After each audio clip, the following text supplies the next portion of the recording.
28 फरवरी 2026। ये वो तारीख है जब ईरान पर हुए अमेरिकी इजरायली हमलों ने दुनिया को एक ऐसे संकट में धकेल दिया जिसकी गूंजना हर घर तक पहुंची। होर्मुज़ जलडमरू मध्य, यहीं से ये संकट शुरू हुआ। आज हम इसी के वैश्विक आर्थिक नतीजों को समझने की कोशिश करेंगे। पर सवाल ये है कि पानी का एक छोटा सा सनकरा सा रास्ता पूरी दुनिया की इकॉनमी को आखिर घुटनों पर ला कैसे सकता है? इस एक सवाल का जवाब पता क्या करता है? ये हमारी इस जुड़ी हुई दुनिया की सबसे बड़ी कमजोरी को सामने लाता है। अच्छा, इसे समझने के लिए एक टर्म समझना जरूरी है, मैरीटाइम चोक पॉइंट। ये होते क्या है? देखिए, ये वो संकरे समुद्री रास्ते हैं जहां से होके दुनिया का बड़ा व्यापार गुजरता है। और होर्मुज़ जलडमरू मध्य, वो तो इन सब में सबसे जरूरी है। आप कह सकते हैं ये दुनिया की एनर्जी की लाइफलाइन है। तो चलिए जरा और गहराई से समझते हैं कि आखिर ये एक संकरा सा रास्ता एक इतने बड़े ग्लोबल संकट का सेंटर पॉइंट बना कैसे। ये नंबर देखिए, 20%। मतलब पूरी दुनिया में जितना भी पेट्रोलियम इस्तेमाल होता है उसका 20% हिस्सा हर रोज सिर्फ इसी एक रास्ते से होकर गुजरता है। अब आप अंदाजा लगाइए कि ये संकट कितना बड़ा है। सिर्फ ये एक नंबर ही काफी है इसकी गंभीरता समझाने के लिए। और जरा देखिए कि हालात कितनी तेजी से बिगड़े। 28 फरवरी को हमले शुरू हुए और सिर्फ 48 घंटों के अंदर ईरान ने जवाबी कार्रवाई की और इस रास्ते को लगभग बंद ही कर दिया। नतीजा, मास्क जैसी बड़ी बड़ी शिपिंग कंपनियों ने अपने जहाज रोक दिए और 150 से ज्यादा तेल के टैंकर समंदर में ही अटक कर रह गए। तो अब इस ब्लॉकेज का जो सबसे पहला और सीधा असर हुआ वो पड़ा दुनिया भर में एनर्जी की कीमतों पर। ऐसा लगा जैसे पूरी दुनिया में एक शॉकवेव सी दौड़ गई हो। देखिए, इकोनॉमिस्ट डेविड मैकविलियम्स की एक बात यहाँ बिल्कुल फिट बैठती है। वो कहते हैं कि ग्लोबल इकोनॉमी की लाइफलाइन ट्रांसपोर्ट है। और सोचिए, जब ये लाइफलाइन ही रुक जाए तो क्या होगा? पूरा सिस्टम डगमगाने लगता है। तो ये सिर्फ तेल का संकट नहीं था, ये असल में पूरी इकोनॉमी की एनर्जी का संकट बन गया था। चलिए इसका एक रियल एग्जाम्पल देखते हैं। जर्मनी का केस लेते हैं। संकट शुरू होने से ठीक पहले यानी 3 मार्च को वहां पेट्रोल की औसत कीमत थी करीब 2.05 यूरो प्रति लीटर। और फिर सिर्फ 5 दिन बाद 8 मार्च तक वही कीमत उछलकर 2.45 यूरो पर पहुंच गई। मतलब इतनी तेजी से दाम बढ़े कि इसका सीधा असर आम आदमी की जेब पर पड़ा। और ग्लोबल मार्केट में क्या हुआ?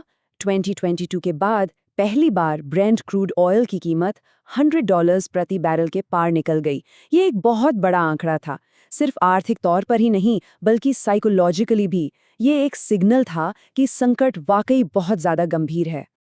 लेकिन कहानी सिर्फ पेट्रोल पंप तक ही सीमित नहीं थी। इसका असर एनर्जी से कहीं ज्यादा पूरी दुनिया की सप्लाई चेन्स पर पड़ने वाला था। इसको जरा तोड़कर समझते हैं। एविएशन इंडस्ट्री को देखिए, एयर स्पेस बंद हुए तो अरबों का नुकसान हो गया, हजारों फ्लाइट्स कैंसिल। फिर बात करते हैं खेती की। गैस के दाम बढ़े तो फर्टिलाइजर यानी खाद के दाम भी बढ़ गए और नतीजा, खाने पीने की चीजें महंगी होने लगीं।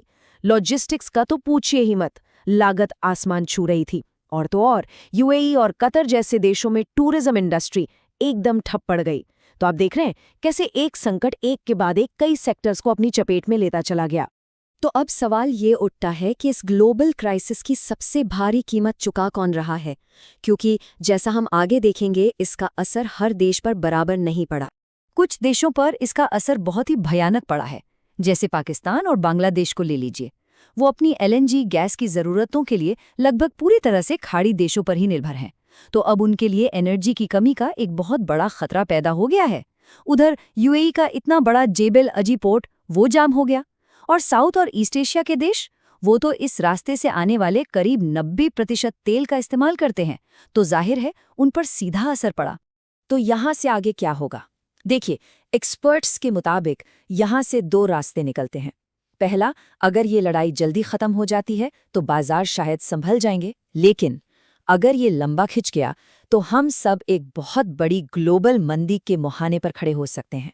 यानी दांव पर बहुत कुछ लगा है।